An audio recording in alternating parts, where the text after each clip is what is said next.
Welcome to another exciting episode of Waves and Words, where we dive into the vibrant world of the Beach Boys and their iconic music. Today, we are thrilled to have a remarkable guest, Phil Miglioratti, the visionary behind the beloved website and blog Pray for Surf. Phil's devotion to the Beach Boys runs deep, and his enthusiasm for their timeless tunes radiates through his insightful articles and captivating content on his website and blog, Pray for Surf. This platform has become a destination for fellow Beach Boy fans, offering information, inspiring stories, and lively discussions about the band's incredible journey through music history. In today's interview, we can't wait to connect with Phil and explore the spark that ignited his passion for creating Pray for Surf. We'll dive into his favorite Beach Boy moments, uncover the enduring impact of the band that it's had on his life, and so much more. So, without further ado, let's welcome Phil to Waves and Words. Hello, Katie. Thank you. Finally getting to meet you. Very excited about our conversation today. Thank you so much. So let's get started. So, what sparked the idea for your Pray for Surf website and blog? Well, it came, now it's about 20 years ago, but at that point I had been a fan for maybe 30 years. I know I look very young, but I'm 76 years old. And so I have a long Beach Boy history. A couple years younger than Carl Wilson, if he was still alive, born a couple years after he was born. So as they were, if I can use the word, as they were growing up with their lives and music and stories and career, I Great. was growing up along with them. And so Wow. at that point, uh, about the turn of the century there, I'd become involved. I was a pastor, and I became involved with the internet to communicate with more and more pastors around the country, provide resources for them. And it seemed only Wow. natural to me that once I started putting up some what I call ministry websites, that why not put up a website for the stuff that I love about the Beach Boys? And that's what started it. Wow, that's fantastic. So, can you share with us some of your most cherished Beach Boy memories or moments that stand out for you? Wow. Yes. And you're going to have to steer me to say enough of that, go to something else. I could, talk forever about this. Oh, we're good with Okay. that. And certainly, being the age I am, I go way back and have a lot of stuff that's happened. So I'll just try to start talking about them, interrupt me, or steer me in the right direction. My first Beach Boy encounter, I feel blessed. I've been able to meet them all. They don't remember me, but of course I remember those moments. Great. Been able to meet some of the uh, second sphere Beach Boy people around them, and so that's been exciting. My Great. first opportunity was with Bruce Johnston back in '66. He had Wow. just joined, maybe a year before that, but I think this was Hmm. his first Chicago concert. And my friend and I, a fellow named Dave Hombo, he was my age, and we didn't go to the same school together, didn't live in the same neighborhood, but we both went to the same church.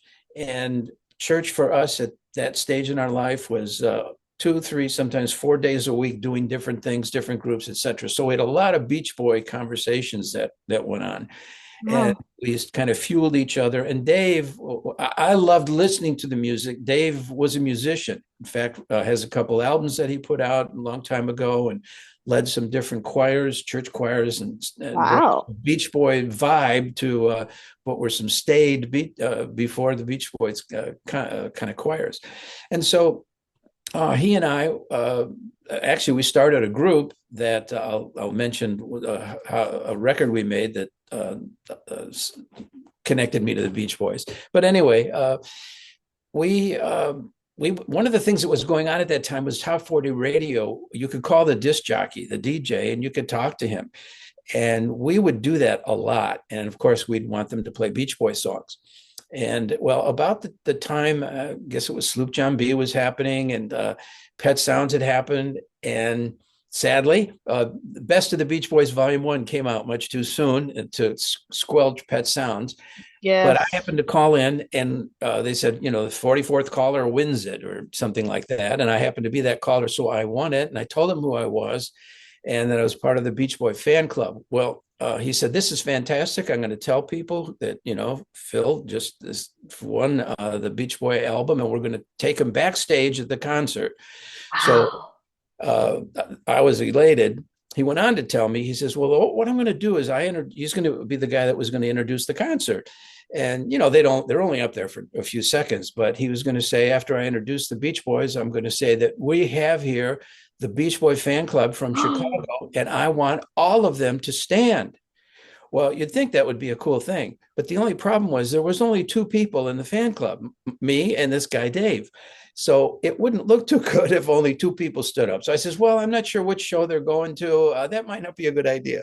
But we still got to go. We got backstage passes. Dave and I got to meet Wow. Bruce Johnston. And so we figured we wanted to impress him and welcome him to Chicago. He spent a lot of his early life uh, in Chicago.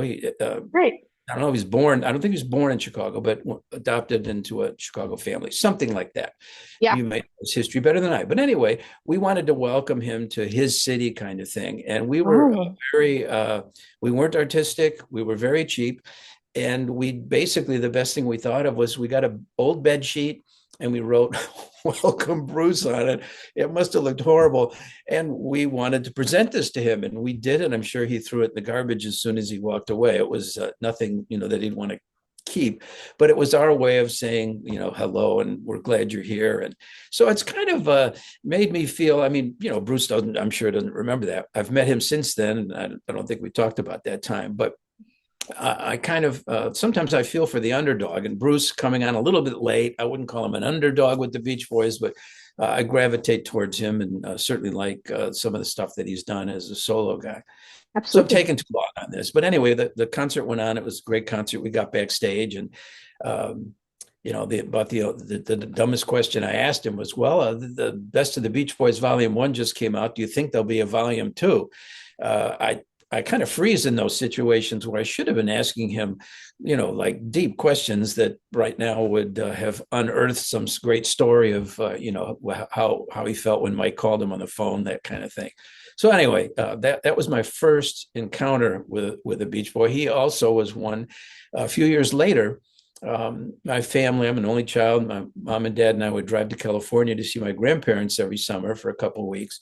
And Wow. every chance I had as a teenager, I would somehow try to get to Los Angeles. My grandparents were not too close to LA, but I had cousins near LA in Long Beach. And anyway, Mhm. somehow I'd get on a bus. Somehow I would find their office. I think back to the times when I'd be at their office and it changed in a couple spots. I have no idea how I found their address or how I found myself there. But anyway, I was at the office. I don't think anybody was there. And there was a payphone outside. And another thing, I have no idea how I had this, but I had a phone number for Bruce Johnston. And Wow. yes, and I called, and I think it was at a time when he was still possibly living with his mother, and it probably was her house because I think she answered, and I Oh, said, wow. "Is Bruce Johnston there?" And he was, and we talked, and of course, my brain doesn't remember all the stuff that we talked about, but it was just fun to be online. I'm standing outside, busy street, under a tree, payphone. If you don't know what a payphone is, look it up on the internet. Um, Talking to Bruce Johnston, and after a while he says, "Well, would you like to hear a record that we just recorded?" Meaning it hadn't been, hadn't come out yet. It's obviously this is an acetate. And of course, I wasn't stupid. I said, "Yeah, I'd love to." He played me a long version of Heroes and Villains before anybody but the people who recorded it heard it. Wow. It was, but it was one of those out of body experiences, telling myself, I'm hearing this and should be paying attention, but I'm not going to remember what this thing sounded like. Of course, now I still can, hear it because it's been released. But that was a fun Bruce experience. And then another Bruce experience was maybe 2010 or something. The Mike and Bruce Beach Boys were in Wisconsin, and Jeffrey Foskett, who became a friend, and I can explain that story if that comes up. But he got us free tickets, of course, and backstage afterwards. And afterwards, Bruce was just kind of sitting in the lounge, and my daughter and granddaughter were there, and they talked to him for a little bit. And then he and I talked, and then he found out that I'd been a pastor, and so he says, "Hey, what do you think about I write the songs?" He says, "Who do you think that was about?" And I said, "Well, I think most people think who know you that you were with the Beach Boys that you're really kind of talking about Brian Wilson, a guy who writes the songs, makes the whole world sing." he said, but then I said, but I think you're really talking about God. And he said, you're right. It is. It's God. And we had a little God talk and talked about the Bible, getting a relevant Bible that can be read. And so I made sure he got one down the road. A pastor friend of mine was backstage at a concert in Indiana and handed it off to him. So it was just kind of a fun connection with Bruce. Would love to have him on a podcast sometime. So Yeah, that's my. Let me throw in one other. I mean, I don't know sure. if you want to hear more after this, but Absolutely. um, another one of those summer trips. Again, that somehow I found their office. It was a summer after this fella Dave and I had formed a band. We called it HMS, His Majesty's Service. It's kind of we thought a cool name, British invasion-ish sounding, It but is a cool name. also, we were church guys and we were doing church music. And so we wrote songs and recorded an album that had, one side church songs, the other side, basically Beach Boy type songs.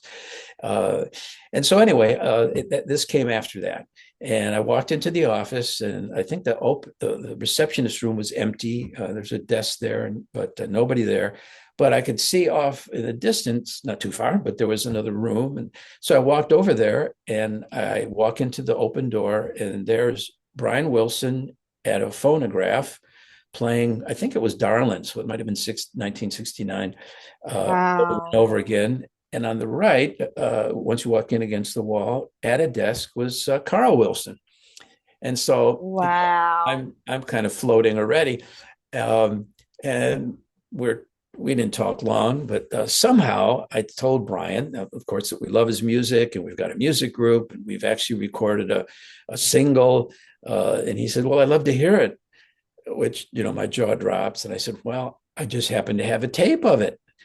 He said, "Come on, let's put it on." We walked over to a reel-to-reel Wow. tape machine. He puts the thing on. No, Carl's over there being very, Carlish, very polite and quiet and stuff.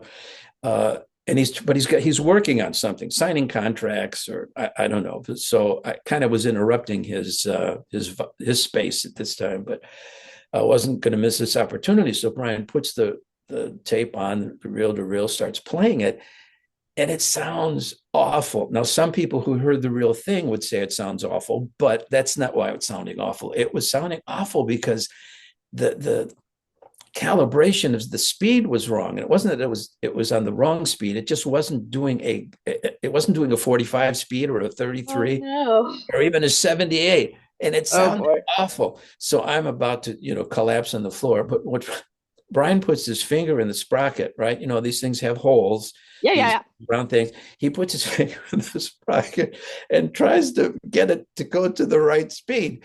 And it sounds different, but still awful. At that point, I'd walked over to the other wall, looking out a window. I think it was because I thought I would jump out the window. Here I am auditioning our song for Brian Wilson, and it sounded terrible. And so at that point, Carl speaks up and kind of says, "Brian, I don't know if you said all this or just thought it. Get this guy out of here, Brian. What are you doing?" Oh. No, he wasn't cruel, but it's like, we got business to do here. Anyway, Brian tried. It didn't work. And of course, what probably would have been naturally a top 40 hit never got past Oh, Brian that's a Wilson. But shame. what an experience that was. Yeah, It was absolutely. cool. And so I met Brian. I'll just kind of go through the list quickly. I met Brian a bunch of times, many times, thanks to Jeffrey Foskett, who got me backstage, and I got a chance to say hello to him and, just share some personal moments, not long conversations, but just some personal stuff that I was able to share how I appreciated who he was and what he's gone through and loss of Dennis, just the timing of things. So for me, it was a very special kind of a private moment. So I won't talk more about it, but Yeah. it was great. I sat next to him once in a sound check, a row away. He and Melinda were there, and I just tried to respect his privacy. I didn't bug him at that point. I, Mhm. I am, and a fan addict, but I don't want to act like one when with them. Like, here's this at this age, 76-year-old acting like a 16-year-old. I don't, I don't want to do that. But it's a nice memory. Right. Another nice one, Jeffrey got us into my wife Carol and I and our best friends Nancy and Vince to a sound check. So he escorts us in. I mean, the whole band's up there. They're doing their sound check thing, and Right. sits us in the front row. And I look around in this place that had, I don't know, 3,000 seats. I don't know how much it was. We're the only ones there. It was like a personal concert for us. Wow. Just amazing. And then at the end, he invites us up. And we take a picture, standing behind Brian. So to me, that, as a fan, that's it's very special. So a That's bunch of amazing. Brian stuff. Met Al several times.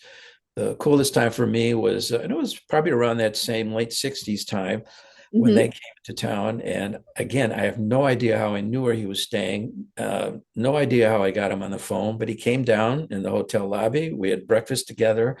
And it was another one of those out of body things. Like I'm telling myself, you should be asking better questions than this. Talk to this guy. Um, if I could do it now, if I could go back in a time machine now, it'd be a very different conversation. But it was really nice. And also had a phone call decades later. It was just a few years ago when Al found out that I have one of his shirts, concert shirts. Again, in this whole late '60s time, our fan club of two somehow became known by Steve Kortoff, who was doing managing work with the Beach Boys. And I'm sure when he goes into town, he tries to find their fans and do something for them. He got us into a couple concerts. In fact, we showed up at a concert, and I went to Will Call, and I think we had, I don't know, 4, 6, 8 tickets that he gave us. And they said, well, we've got the tickets here. The problem is you're here at the second show and the tickets are for the first show. And I kind of thought, oh my goodness, we're going to miss the concert and miss this, this great free opportunity.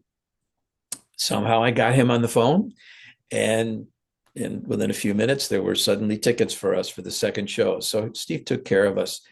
And then Wow. one time we met them at the airport when they were flying out, and Steve gave us a set of their concert shirts, Wow. not the cotton blue, blue and white big stripes that look like the Everly Brothers, not those. It's and you might see it on like the concert album. It's more of a winter shirt. It's not wool, but it's heavy, maybe heavy Right. cotton. I don't know, but anyway, it's a warmer shirt, and the stripes are very thin and the white is not bright white and the stripe is not blue at all. It's more of a brownish kind of thing. Interesting. Yeah, I think somewhere on Pray for Surf, I've got the photo of the shirt, and you might be able to pick it up in some other. I think I've got there I found a picture where they're wearing that shirt. So Wow. I've checked with the other guys who have them, and I don't think any of them have them anymore. But I've kept mine, and he was calling me to see if he could find a way to wrestle that shirt off of me, and maybe there'll come a day when that happens. But it was nice to talk to him by phone. It was a weird situation. I was at a meeting in Chicago, a prayer thing we did, and I was heading home and stopped at a Subway to get a sandwich, and it was snow blizzarding out, and the phone rings, and it's Al Jardine. Wow. And I'm thinking, how do I talk with, at this point, when I do those kind of conversations, I have to be walking around. I have ADHD or something. So um, I look around and the store's empty. Nobody's there. Why would anybody be out in that weather, I guess? And so I had a very personable and private conversation with Al Jardine for about 15, 20 minutes, just walking around the tables at a Subway. And I'll never forget that. It was kind of cool. Met Wow. Dennis once. We again, same Wow. time frame, late '60s. Dave and I don't even know how we found the hotel they were staying at, and he walks out, and hi, Dennis. He says, where are you going? He says, well, I'm looking for Old Town. Old Town was kind of a hippie place that was happening, a neighborhood that was kind of growing into a hippie haven, the mini Haight-Ashbury, I guess, of Chicago. And we said, well, we know where it is. It's not far from here, and we'll be glad to drive you. My friend Dave had a Mustang, which was a big deal car back, in 1967 or whatever year this was. And so Wow. I said, yeah, let's go. So we walk over to the garage, and my buddy Dave is a true musician, a true artist, because he forgets things. When I'd pick him up, we'd go to the same college, commuter college. Go to his house. I'd walk in and follow him around the house and close lights and close doors and things that he would leave open all day just because he's not thinking about that. Anyway, the point of that to say is he couldn't find this ticket for the car. And Oh usually at no. that point, they charge you in a norm, and especially in Chicago, they want you to sign over, the mortgage of your house. Uh, Dennis went over, says, I'll take care of this. He went over and talked to the guy. I don't know how much he gave him, but we were in the car driving to Old Town and talked a tiny bit, and off he went. And he was back at the show that night. So I guess everything worked out okay. So it Wow. was fun to have it wasn't a real connection, but just being with Dennis Wilson for a half hour or something like that. That was really cool. Bumped into Wow. Mike a couple times, once at the office, once backstage. We wrote a song called Haley, which was the name of his child who was born around that time. Oh And he wow. was in a business meeting when I was there, so he didn't seem too impressed by that, but that was a fun thing to do. So who am I missing? I met Carl in a underground garage, and Wow. that was after a concert at the time of when he had just produced "I Can Hear Music," which I think is Wow. best. It was best Beach Boys sounds. Certainly, best Beach Boys sound of a non Brian Wilson song, in my opinion. But anyway, I love that song, Yeah, me too. and all I had all time to do was to say, "Hey, great job on that," as if I know what he's done. But he said, "Oh, really, really?" So we had a little conversation. That was nice. David Marks Wow. talked to him on phone once. There's some times when I've bumped into them. Jeffrey Foskett was helpful to me when he was with Brian's band and the Beach Boys, getting me to some of the shows. It was really cool to be at when Brian's first solo tour took place. Chicago was, I believe, it was his second stop, and, Yes. and went to my seat. Had my ticket thanks to Jeffrey, and I was seated at the farthest right seat in the auditorium. I don't know, 10, 15 rows back, but and at first I'm like, oh, I have to look. I'm too off to the side, but suddenly it became a great seat because this uh, crowd was a concert crowd, not a Beach Boy crowd, at least at the start. So, I mean, Yeah. I like to stand from, the very beginning. They walk out, I want to stand, I want to start singing and, jumping around. So being off as far to the right as I could be, there's an aisle here, and the next thing is the wall of the building. So I was able to stand against the wall and wait for them to catch on. About halfway into the concert, people start, of course, getting up and singing and having a great time, but it didn't hinder me at all. So that was a nice experience. And I was in the room with all the big shots. They were following around. David Leaf was there, uh, Wow.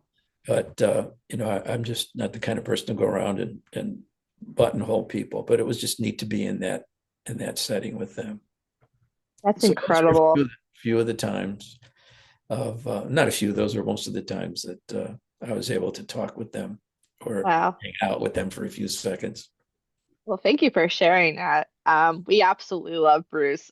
When my I took my mom to the 50th anniversary Beach Boys show in 2012, and my mom was most excited to meet Bruce, and she got to talk to him about how much she loves Disney girls. So Oh, great. he beamed up like a spaceship. It was fantastic. Uh, So we were mentioning earlier that you have some memorabilia as well that's of interest. Why don't you talk about that a little bit with me? well, I'll mention a couple things.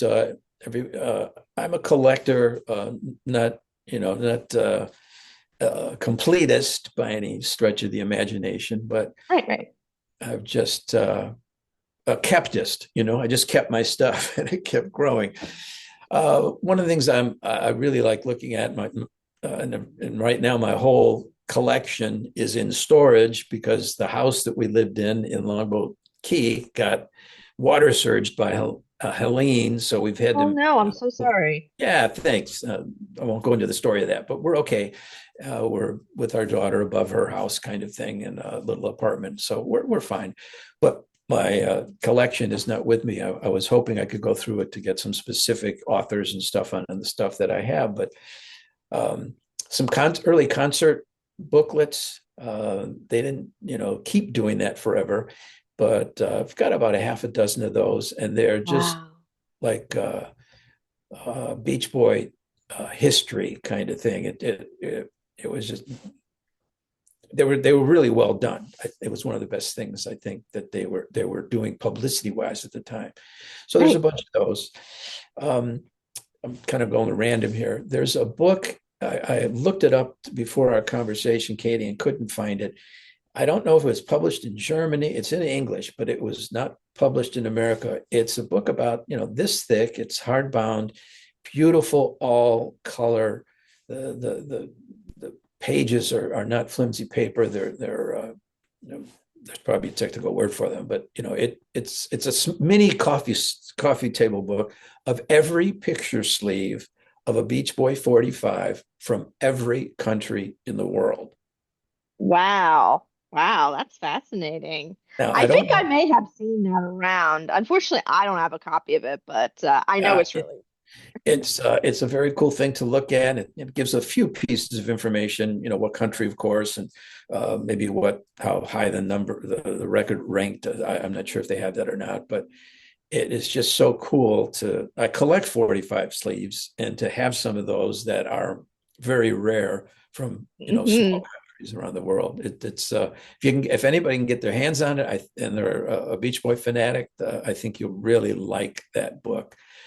Um, so I have a Ken Barnes book from, I think, one of the very first that I think came out on them. I might have the exact date, late 60s, early 70s, something like that. Hmm. And by the standards of today, in terms of like the Beach Boys by the Beach Boys, that's like a book like this, and this is like a book like that. But and and it tends to be more promotional kind of stories. It's not real. I shouldn't say it's not real research, but it's more trying to just promote it Hmm. rather than a David Leaf book or Peter Carlin or someone like that. But it's special to me just because it was so early in the process, and it was about the time when I began to realize that um, people are turning away from the Beach Boys. They're not popular, and some of that was out of their control. Some of that maybe was decisions they made. Hmm. It was at a time when the way you heard a new song, top 40 song, was on the radio. So you had to have the radio on all the time. And first time I heard Bluebirds Over the Mountain was on the radio. And my first thought was, yay, a new Beach Boys song, because they're That's a Smile great had one. come out and it was a tough time. But then I began to think Bluebirds and Mountain, it's a 1958 song or 55, whatever year it was originally released in. And I just groaned knowing that it would not, if it got into the top 40, it wasn't going to climb too far. And Yeah. that's the kind of phase that was beginning, and it lasted for a while. Uh, Hmm. and I'm not knocking Bruce with that song because now that we have not just the song, but we have you can hear the vocal track, you can hear the backing track. It's an amazing production. It Uh, is. Maybe if they had changed the words to, fly me over the mountain or something, but I don't know. Bluebirds, I just don't think that, the Woodstock generation was into Bluebirds, but that's just my point of view. Um, and one other thing I'll mention, we talked about it before we Mhm. hit record, was in 1966. Another way you found out about a new release by your favorite band was you go to a record store and you basically find it there. Well, Right. so I was at one of my regular trips to the nearby record store, and I see this record album sized in-store ad, and all it had was the cover of that album pasted on it. If you turn it around, it's just a piece of cardboard. Um, and it was for an album that was going to come out in early 1967 called Smile. And I asked them, when that you're done with that, can I have it? They said yes. I went and grabbed it, after 1967, after the year turned, especially when the album didn't come out. At least they didn't throw Right. it. So that's a prized possession of mine. Wow, that's I, incredible. yeah, I don't know how I can prove that it's the real thing, but it's just a I cool believe you. thing. Well, good. I appreciate that. So, and I have picture sleeves, and then began to collect sheet music because the covers of those were kind of cool Oh too. And yeah, I love yeah, and so I'm not a completist, but got a bunch of stuff. And my wife must love me a lot to let me keep collecting bin after bin after bin after bin. Oh, another thing comes from my pet sounds. Many people don't know David Leaf. He's written several books, and he's got a new yes. book on Smile coming out. But his first publication was a thing called Pet Sounds. I don't know if he called it a newspaper, but it was a newsprint kind of thing. Hmm. And I think there were three issues, and I have all three of those. And those were those. I think I told him it was like a drink of cool water to someone who's thirsting on a desert or something, because there just wasn't a lot of Beach Boys stuff that was coming out in those days. Hmm. People still didn't take them seriously. Absolutely. Maybe if you did hear something, it's like, well, Brian Wilson's not feeling, he's ill. Mike and Dennis had a fight on the tarmac, but nothing of research and commentary, the kind of stuff you do, and now a plethora of podcasts. And Mark Dillon and I have one too called Surfs Up, a Beach Boy podcast safari. Um, Hmm. and those things weren't happening back then. And no one single-handed could make that happen. But David Leaf made a great contribution with that. He took their songs. I think a fanatic consider takes their songs seriously, as opposed to just a typical fan who goes to a concert and says, "I think that was I Get Around" or something. No, we take these songs seriously. We really care about their stories. Um, and I know this may sound corny to some people, but I feel like their stories are like my family stories. I really Same here. care. Yeah, I really care about what's happened in their life. They don't know me. I know that. I'm not having this, where I'm stalking them kind of thing. But it's like their story matters, and their stories tell you something about the context of many of their songs. Hmm. Their success matters. What could I do about it? But I really cared that no one was paying attention to the Beach Boys, and got excited when Michael J. Fox was on top of the car doing, Surfing Safari or Surfing USA, and what Teen Wolf or Back to the Future, I don't know, whatever song it was in. But those things were few and far between for a long, long time. So again, David Leaf's stuff and a few others really helped us out. Absolutely. So, which leads me to my next question. What ways has the music of the Beach Boys shaped your life, both personally and professionally? Wow. Well, not sure what you mean by professionally. Let me respond, and you can push back or something. But um, it, well, maybe, how do I want to say this? Maybe the answer is the same. I love their music, obviously, Yeah. and I know more about the Beach Boys than anybody should know, kind of thing. I don't know more about it than anybody else. I just know more than anybody should know. I care about those things. But what's really, besides being my favorite group at that level, the fan level, personally, and it's gone into professionally. There's I talked about I'm a, my as a preacher, you got to have each of your points start with the same letter. So I love their songs, and I want to see them succeed, and I care about their stories. But there's also a spirituality, in my view, to Hmm. uh, not only say a lot of their songs, but some of their songs very specifically, some of them maybe not specifically. One of the memories I have being at a concert, I had two kids at the time because Carol and I were with Jory and Jenny, and we're out on in this case, we were in the lawn, had lawn seats, or, you sit on your own rear end, but we were out there standing up singing. I don't know if it was Surfing USA or for Surfing Safari, and that became, and some people think this is, I don't know what other people think of this, but it was a God moment for me.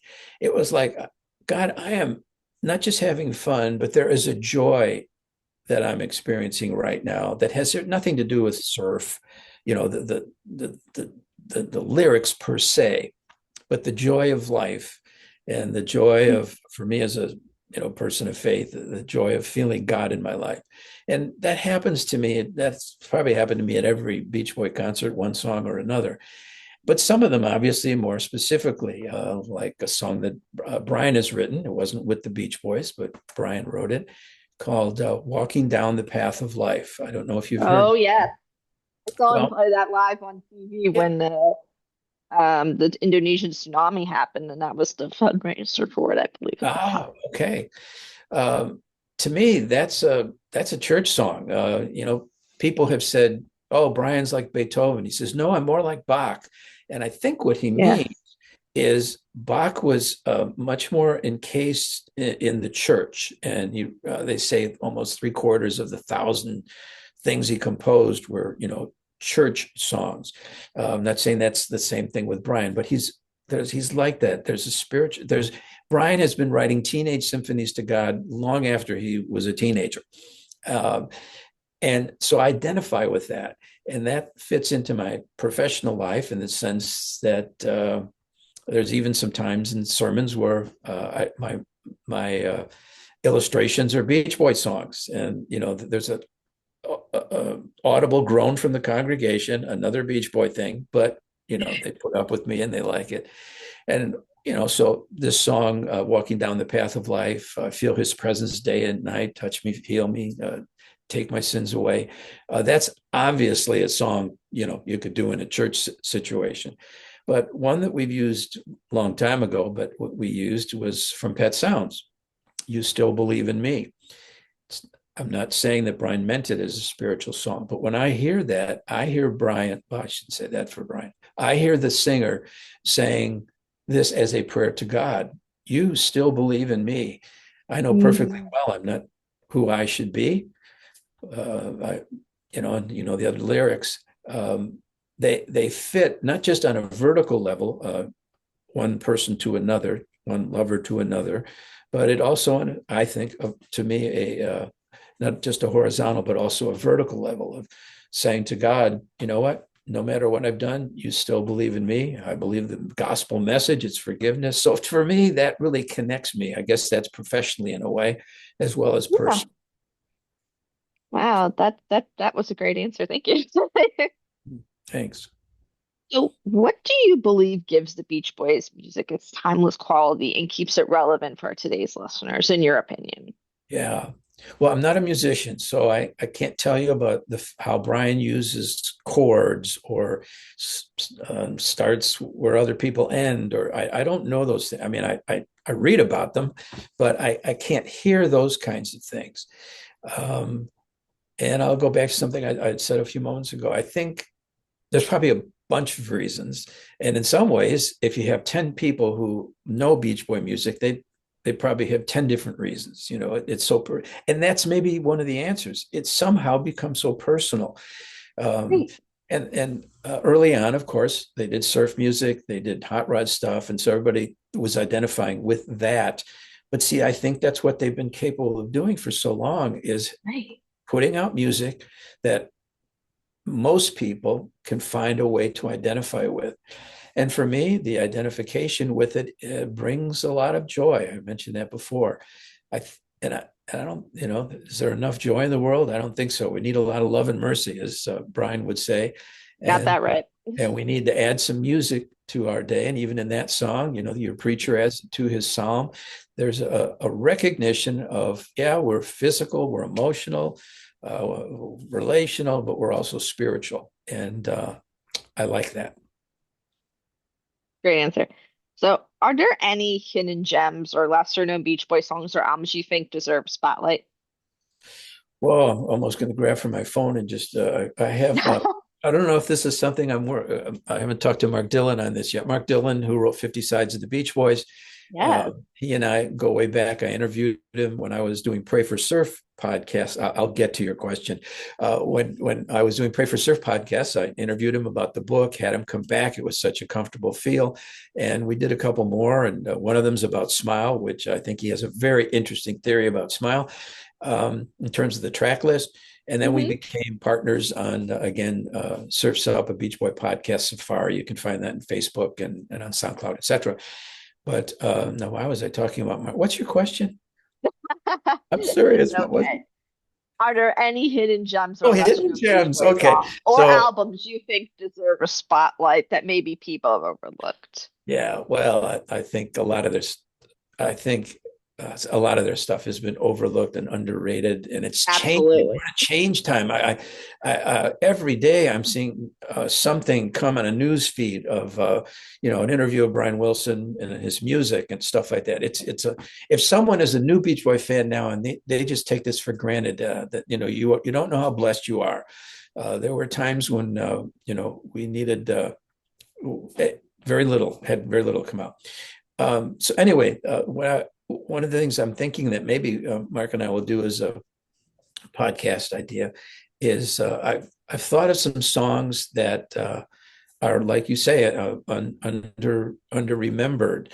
It's not a Beach Boys song, but one that comes to mind is "Guess I'm Dumb" by Glenn Camp. Oh, that's one of my It's a favorites wonderful too. song, Mm. and it both bothers me the word dumb in there. Oh, I think that killed it.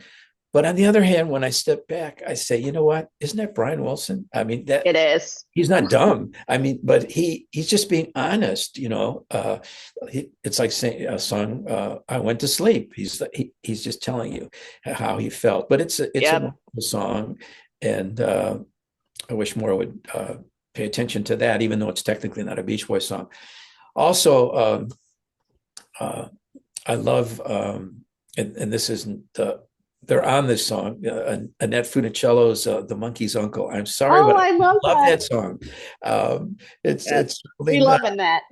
yeah, it certainly wouldn't be a bonus track on Pet Sounds, but it it's just a fun song, and it was perfect matchup, I think, on that tune. You and I talked earlier before we started recording about orange soda, and Sunkissed put out I think some live songs of theirs. One of them being "Runaround" that Al Jardine I think brought to the group. It was a Del Shannon song, of course, but Yeah. but one of the things I love about most of their covers, there's a few covers I don't like Louie Louie. I'm like, why did you do it? For me, it didn't work at all, Yeah, yeah. and I'm gonna put that in and the thing. sorry, Wipe Out with the Fat Boys. That didn't work for me. But so many of their covers, and I'm prejudiced. I'm a Beach Boy fanatic. So many of their covers, they didn't just cover the song; they took the song, made it their own. They own that song. Who did the Regents? That's a good song. They were had a hit with it. Barbara Ann, but Oh you yeah, know, Barbara Ann. 99% of the world that knows about Barbara Ann, they think it's a Beach Boys song. They took Yes, it. they do. Brian Wilson with "Do You Want to Dance?" Forgive me, I'm forgetting the guy who Bobby Freeman did that, and it was a little more an Yep. R&B kind of thing. And Hmm. that version is good for that version, but I think "Do You Want to Dance" was just vroom, and wonderful, and so many of their other covers as well. Trying Yeah, to think. I was thinking Sloop John B. I would put in the same way too. If you heard the original version of Sloop John B, it's remarkable what Brian just took from it and made this like psychedelic adventure song. Yeah, very interesting. If you ever talk to Al Jardine, do a podcast with him, ask him how much he contributed. The story has always been Mm. Alan came to Brian, said, "Hey, how about Sloop John B?" Brian said, "Okay." And Brian did everything. Alan's beginning to, he's kind of a quiet guy. He's beginning to say, "I think I had a little more influence. I think he feels that his name should have been on that as contributing to the song. I would just love to hear his story of, like, did they kind of work out some keys together on the piano? Did he help shape the word changes? That's just good Beach Boy history that I'd love to hear. It's not a matter of saying Brian took the credit when he shouldn't have. It's not that issue. It's that. So Sloop John B, yeah, one of those. Another one is, it's not a super great song, but it's a song of its times. Rock and Roll to the Rescue. Um, Yeah, from that, that's actually a great. I do like that one. yeah, Made in the USA album. I Yep. don't know, never got played on radio anywhere. I Uh, know, such a but it's shame. a good song. It And the comes from, video is fun too. The video is say fun. again. The music video for it's fun as well. Oh, okay. Yeah. Um, it came out of the what I call the Mike Love Terry Melcher era with, Hmm. Get You Back. And Get You Back's a song that, it's another one of those Bluebird songs for me. It's like, it came out, I like it. I don't think it's complete, it just didn't have that Beach Boy harmonic thing for me. But Mm. I was so glad there was a new Beach Boy song out. But I came to like Get You Back when I heard David Marks sing the lead in their 50th reunion, and Yes, hearing him that was great also, hearing that. yeah, hearing him on the album. So David Marks saved that song for me. I like that. So Rock and Roll to the Rescue. There's a couple other uh, songs during that time. Another one, It's a Beautiful Day. I think it was called Skate Town Yes, USA, and then became It's a Beautiful Day. I love It's a Beautiful Day. Yeah, those are good songs to listen to. I wish that I wish they had more promotion or whatever, or recognition. Then one other comes to mind, and it's really not a Beach Boys song. The Beach Boys are on it. East Meets West by the Four Seasons and the Beach Boys. Oh wow, that divides a lot of people, that song. But That it, divides a lot of oh, people. it doesn't There are really. some Well, people that really love it or really hate it. and There's, which one are you? oh God. You don't like it? I remember the first time I heard it. I think it was on a WF when I didn't know how to get bootlegs and stuff like that. I was looking on the WFMU archives and I heard it the first time. Oh my goodness. Well, see, now I'm a Four Seasons fan too, so maybe Oh, that's. I love them too. I love Oh, them okay, too. all right. Well, you I'm an it's East okay. Coast girl. Like if you don't love the Four Seasons, something is wrong with you. Okay, thank you very much.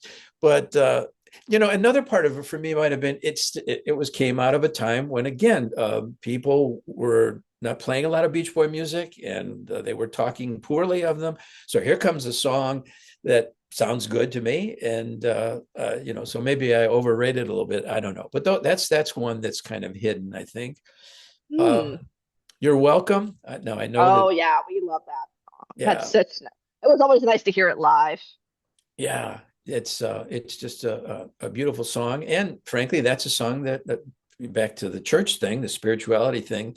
I don't, I don't think Brian meant it in that way, but it certainly could be used as what they call in church mode, an introit, a welcoming song, not Hmm. just to the people, but to God. Right. You're welcome to come. I love that song. It's great, and that reminds me of Smiles. So I'll go on a little rabbit trail if I can do that. Of course. Okay, you're great.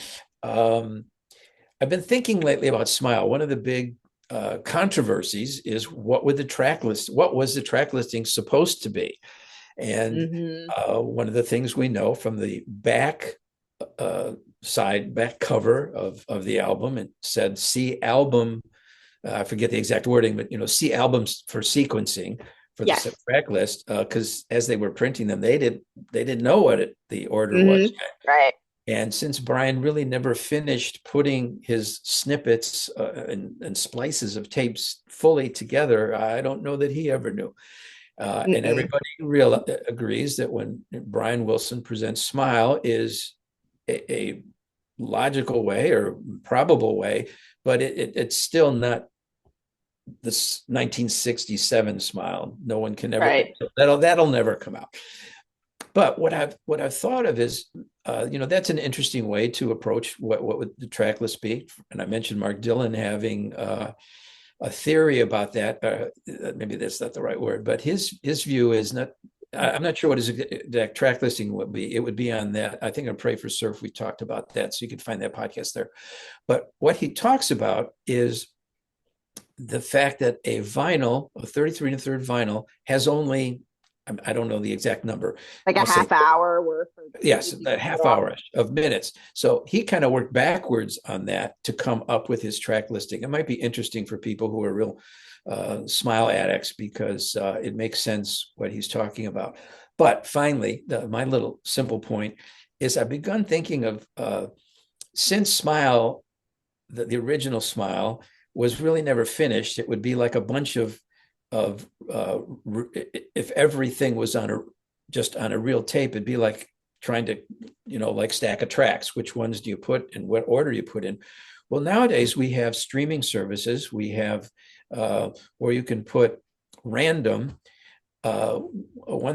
Just earlier today, I just got all the Smile tracks up and hit random, and it was an interesting listening experience where I wasn't worried about what order is it in. Is it in the right historical order?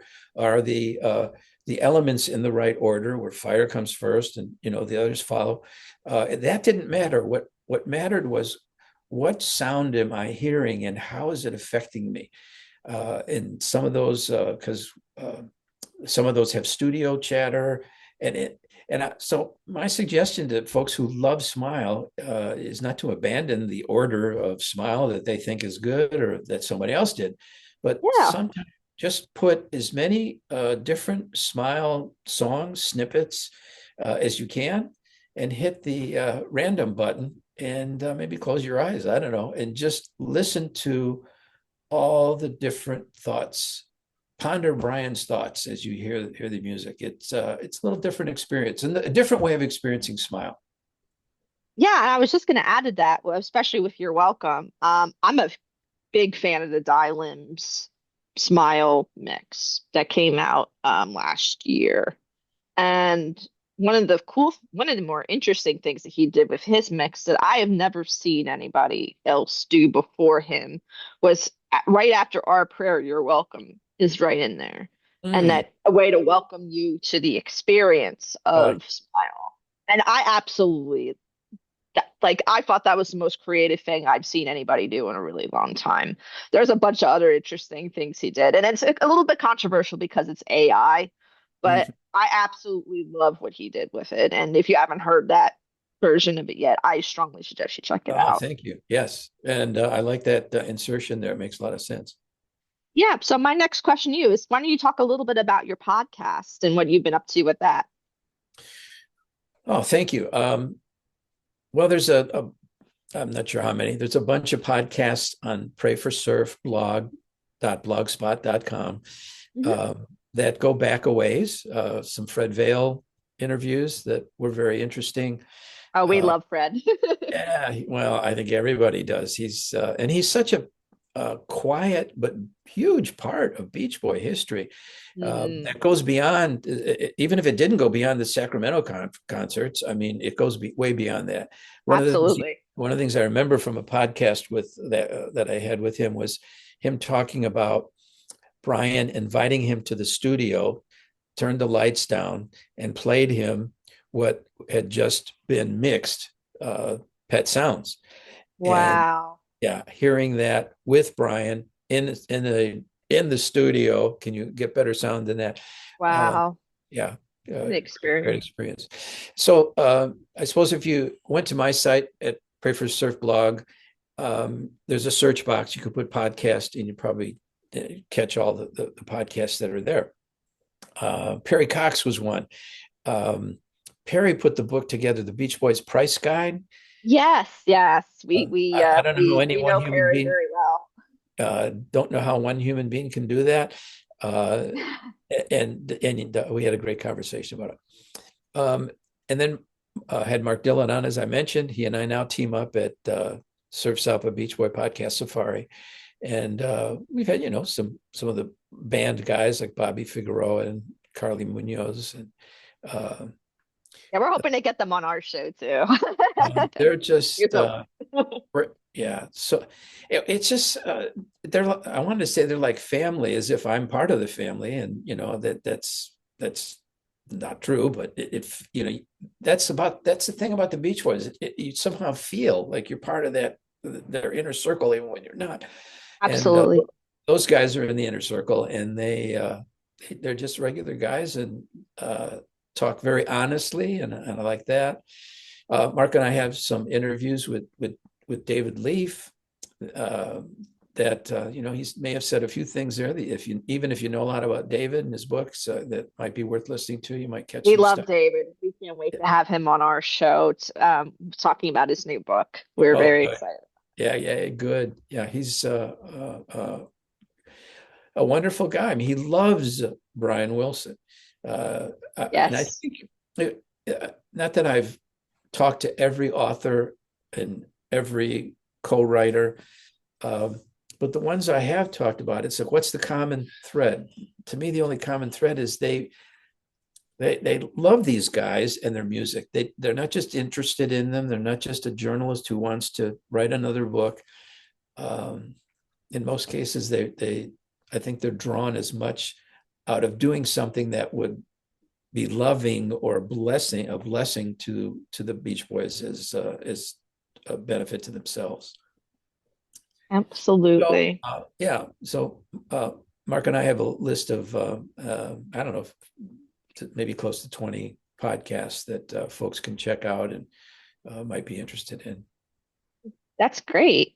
So, what kind of fascinating stories or experiences have you encountered while managing Pray for Surf the last 20 years Oh, I'm not from sure. fans, Yeah, other people? I find, and this is, I have 20 websites, Facebook and LinkedIn, and it's not all Beach Boys. I'll call them ministry sites. The reason I'm mentioning that is uh, I get, I don't know, I get a lot of people who look at the content. I don't get a lot who comment. I don't know what that is. I mean, there's some uh, Hmm. posters, bloggers that just get lots and lots of comments. For some reason, I just don't get that. So I haven't had a lot of feedback. Gratefully, the most of the feedback that I've had has been positive, but not a lot of strong interaction. But I've just enjoyed it, and it's looking for, Pray for Surf is meant unashamedly is looking for rock people, especially Beach Boys, but rock music people who have a spiritual component.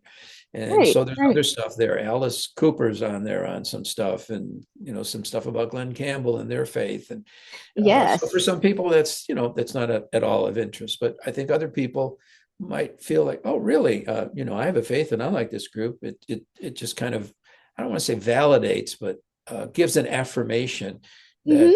these two things can come together. That's great. So, I guess one of the things that I'm going to ask sort of that's related to Pray for Surf. There's a lot of dark things that have happened in the Beach Boys history and whatnot. How do you sort of balance that with sort of the spiritual beliefs that you hold on Pray for Yeah, Surf?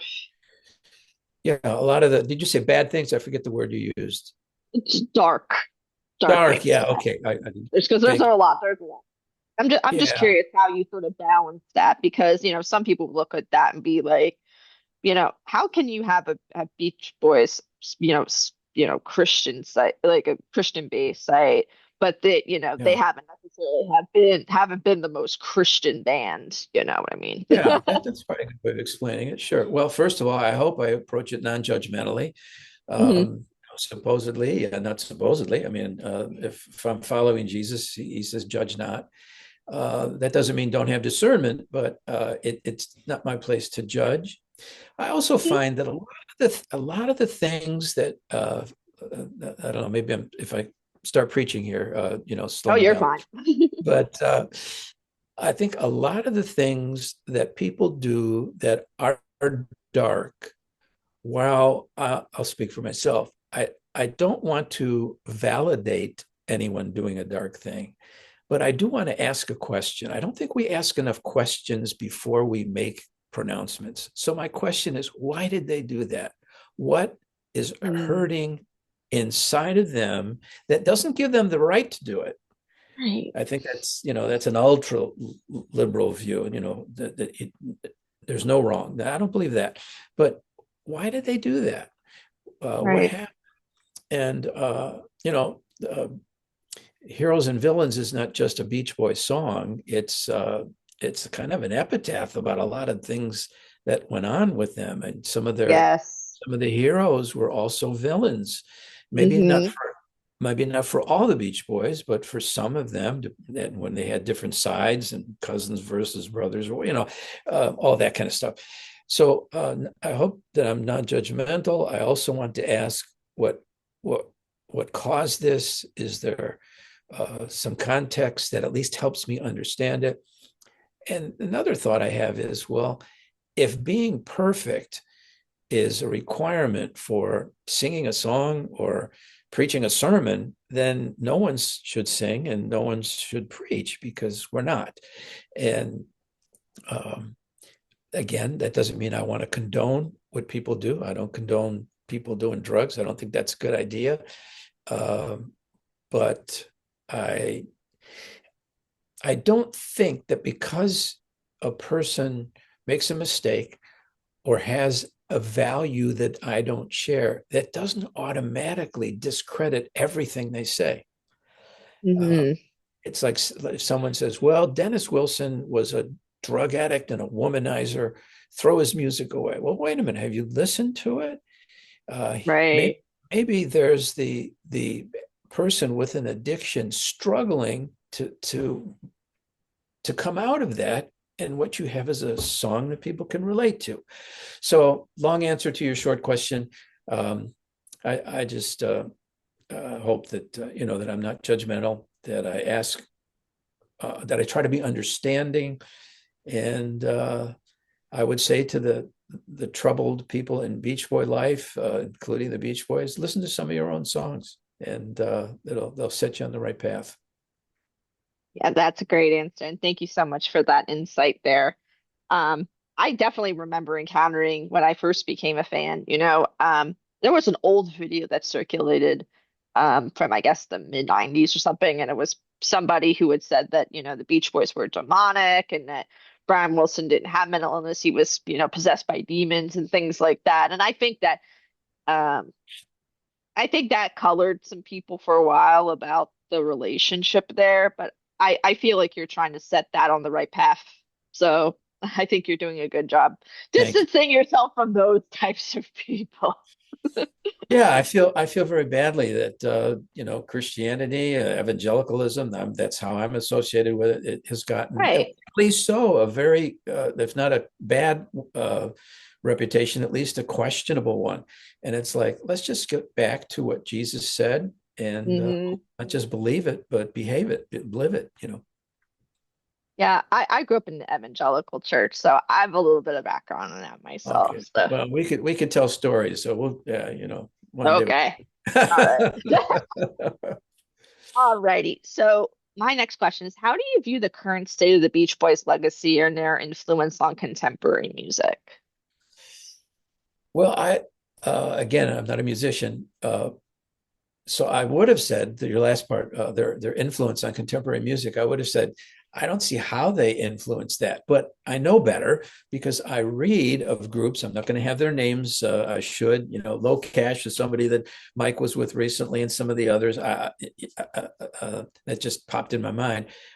Uh, they're answering that question by saying Brian's music, the Beach Boy music, has influenced them. Um, and I've posted some of that on the Surfs Up page on Facebook. It's effusive.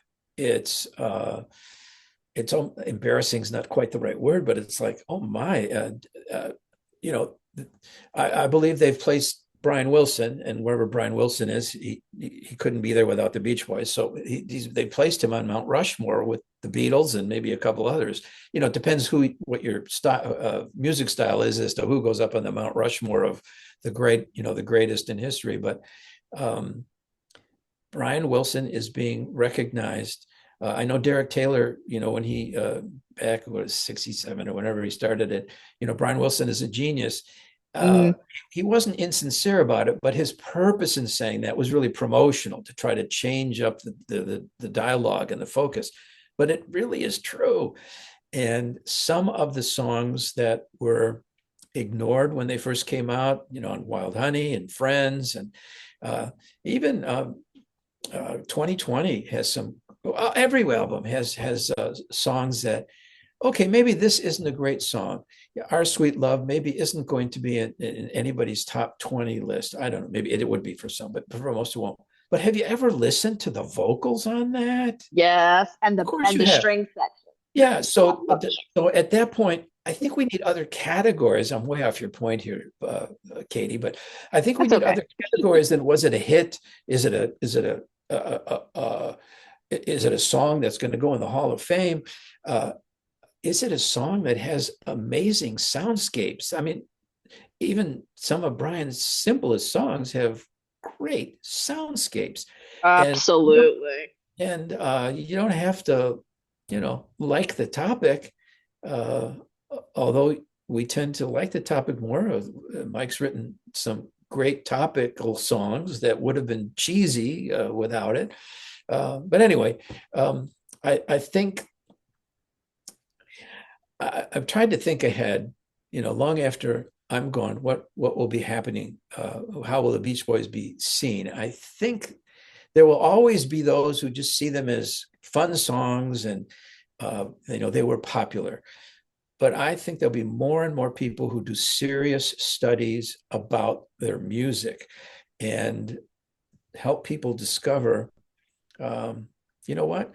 Uh, Maybe these guys maybe Brian was like a Bach, and some of these songs are classical music in the sense of should continue generations. Absolutely. Yeah.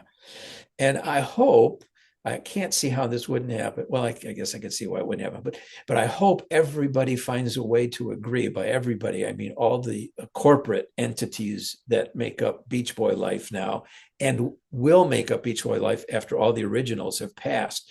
I hope that they have the same goal to get everything archived so that the average fanatic, if there is such a thing as an average fanatic, that people who are truly fanatical about this thing can hear that. I mean, they're still saying there's songs that are full good demos, good songs that still haven't made bootlegs even. So I just hope I'm around long enough to hear some more of those things.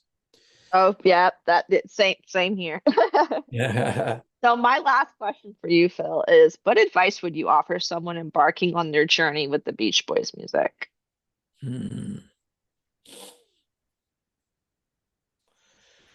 Um, here's what comes to mind. I mean, do some research on them. Uh, Hmm. a little bit more than the promotion, the fandom level. Um, what pops in my mind is Endless Summer Quarterly.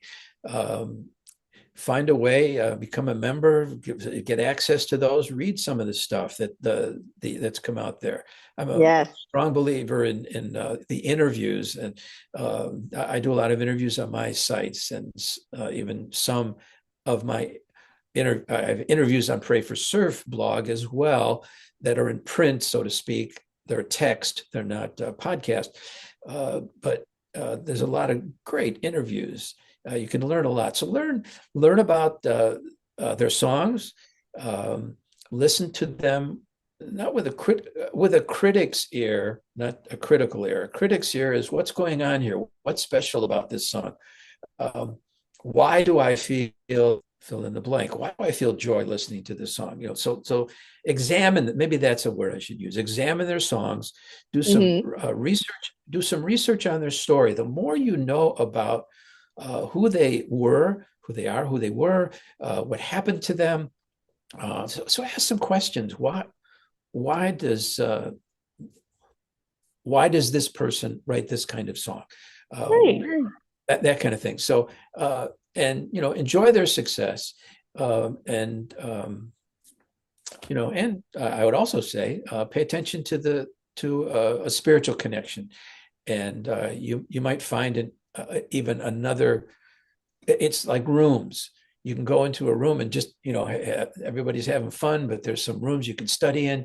And you know what? There's some rooms you can pray in. You can go in your room and pray, so to speak, and get Hmm. connected.